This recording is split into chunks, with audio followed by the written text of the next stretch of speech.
Morning guys, ayan, magluluto tayo ng pininyang manok tsaka adobo. Andiyan, nagayat lang ako ng bawang tsaka sibuyas. Hatiin natin yan sa dalawa. At nagisa lang ako ng bawang tsaka sibuyas. Gisa-gisa lang, sunod na natin yung manok dyan. At dyan, gisa-gisa lang natin. Naglagay ako maminta tsaka asin pala dyan. Sinunod ko na yung T-bits. Gisa-gisa lang natin at naglagay pa ako ng pineapple juice. Diyan pagkakulo, naglagay ako ng cubes. Ayan. At yan, tuyong-tuyo na, okay na yan. Goods na. Pwede tayo kumain.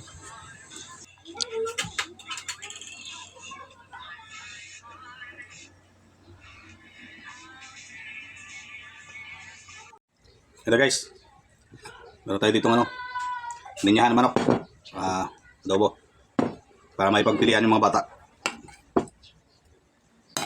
Tikman natin itong pininyahan. Baka na kayo kung anong tawag nyo dito.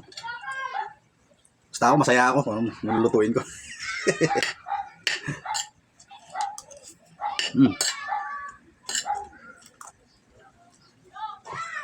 Pinyang-pinya.